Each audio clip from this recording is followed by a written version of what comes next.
Hai teman-teman, apa kabar? Coba ingat-ingat deh, kalau dengar kata MTV, apa yang pertama kali muncul di pikiran kalian? Apa itu VJ-VJ kerennya? Atau mungkin acara Pimp My Ride? Atau jangan-jangan, kalian malah langsung teringat momen-momen nungguin video klip band atau penyanyi favorit kalian diputar. Nah, hari ini kita bakal bernostalgia sedikit, tapi ada kabar yang mungkin bikin generasi kita, generasi yang besar bareng MTV, jadi sedikit melankolis. Jadi begini, ada pengumuman besar yang cukup bikin kaget banyak orang. MTV, yang udah jadi ikon televisi musik selama lebih dari 4 dekade, tepatnya 44 tahun, memutuskan untuk menutup semua saluran musik globalnya yang tersisa. Proses penutupan ini akan terjadi secara bertahap dan selesai pada akhir tahun ke-2025.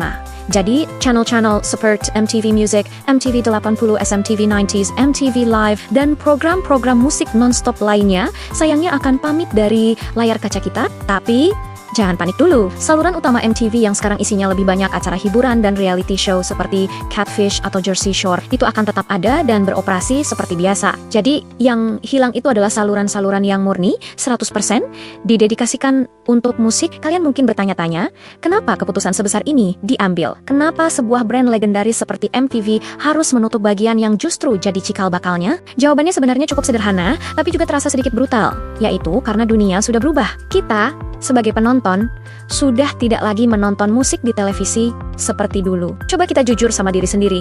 Kapan terakhir kali kita sengaja menyalakan TV hanya untuk menonton video musik? Sudah bertahan-tahan audiens musik secara besar-besaran pindah ke platform digital. Kita sekarang lebih sering menemukan musik baru, menonton video klip, atau bahkan konser live lewat YouTube, TikTok, Instagram, Spotify, dan berbagai layanan streaming lainnya. Kita bisa memilih lagu apa saja, kapan saja, di mana saja, hanya dengan beberapa kali klik di ponsel kita. Perpindahan masif inilah yang membuat saluran musik tradisional seperti MTV kehilangan audiens dan permintaan secara signifikan. Mereka tidak lagi menjadi pusat alam semesta musik seperti dulu. Dulu, diputar di MTV adalah sebuah pencapaian tertinggi bagi seorang musisi.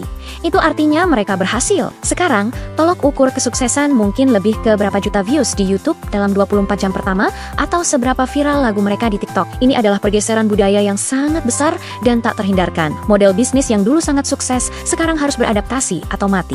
Dan dalam kasus ini, MTV memilih untuk memfokuskan sumber dayanya pada apa yang masih relevan bagi audiens masa kini, yaitu konten hiburan dan reality show di saluran utamanya. Bagi kita, terutama generasi milenial dan Gen X, momen ini terasa sangat pahit manis atau bittersweet. Kita adalah generasi yang menemukan artis-artis favorit kita lewat program-program ikonik MTV. Masih ingat nggak serunya nonton MTV Ampuh yang isinya tanggal lagu Indonesia? Atau MTV Most Wanted di mana kita bisa request video klip lewat telepon? Atau mungkin kalian lebih suka program alternatif seperti MTV Alternative Nation? Dulu, kita rela begadang buat nonton blog konser di malam hari. Atau nonton siaran ulang acara penghargaan musik seperti MTV Video Music Awards yang selalu penuh drama dan penampilan spektakuler. Momen-momen itu lebih dari sekadar menonton video. Itu adalah sebuah pengalaman komunal. Kita membicarakannya di sekolah keesokan harinya, berdebat tentang siapa yang pantas jadi nomor 1 di tanggal lagu, atau meniru gaya berpakaian para musisi yang kita lihat. MTV bukan cuma stasiun TV, tapi juga kurator selera musik,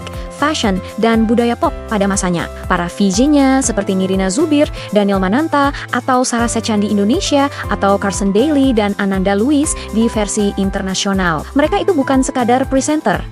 Mereka adalah idola, trendsetter, dan teman yang membawa kita masuk ke dunia musik. Penutupan saluran musik MTV ini adalah pengingat yang sangat kuat tentang betapa cepatnya teknologi mengubah cara kita menikmati dan mengalami musik. Dulu kita beli kaset, lalu pindah ke CD, lalu download MP3 secara ilegal atau legal, dan sekarang kita streaming tanpa batas. Setiap perubahan membawa kemudahan baru, tapi juga meninggalkan sesuatu yang lama di belakang. Kepergian kanal musik MTV ini seperti menutup satu babak penting dalam sejarah budaya pop. Rasanya seperti mengucapkan selamat tinggal pada teman lama yang sudah menemani kita tumbuh dewasa. Mungkin sebagian dari kalian, terutama yang lebih muda, berpikir, memangnya kenapa? Kan masih ada YouTube.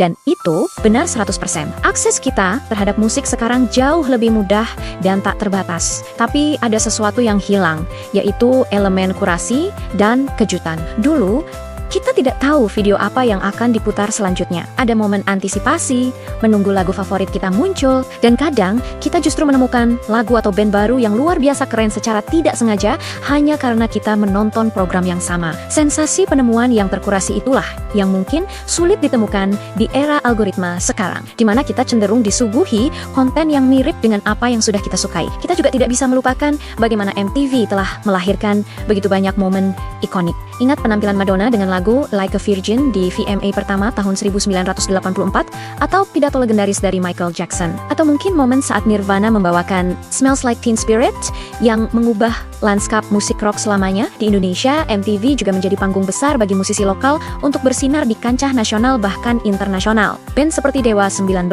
Sheila on 7, Padi, mereka semua besar bersama MTV. Acara seperti MTV Unplugged juga memberikan kita kesempatan melihat sisi lain dari musisi favorit kita, menampilkan lagu-lagu mereka dalam format akustik yang intim dan personal. Jadi, meskipun saluran musiknya akan segera hilang, warisan MTV akan tetap hidup. Ia hidup dalam ingatan kita, dalam playlist nostalgia kita di Spotify, dan dalam pengaruhnya yang tak terhapuskan pada industri musik dan budaya pop selama beberapa dekade. Penutupan ini bukan akhir dari musik, tentu saja tidak. Ini hanyalah akhir dari sebuah cara menonton musik. Evolusi akan terus berjalan. Dan siapa tahu, 20 tahun dari sekarang, kita akan bernostalgia tentang era streaming di YouTube dan TikTok. Sama seperti kita bernostalgia tentang MTV hari ini. Jadi, untuk merayakan warisan ini, saya mau dengar dari kalian, apa sih kenangan paling membekas yang kalian punya tentang MTV? Acara apa yang paling kalian suka? IJ, siapa yang jadi favorit kalian? Atau mungkin ada video klip yang pertama kali kalian tonton di MTV dan langsung membuat kalian jatuh cinta sama bandnya? Tulis semua cerita kalian di kolom komentar ya. Mari kita bernostalgia bersama untuk terakhir kalinya, untuk menghormati sebuah era yang telah membentuk selera musik kita semua. Terima kasih banyak sudah menonton video ini sampai habis. Jangan lupa untuk like, komen, dan subscribe channel ini agar kita bisa terus membahas hal-hal menarik lainnya. Sampai jumpa di video berikutnya.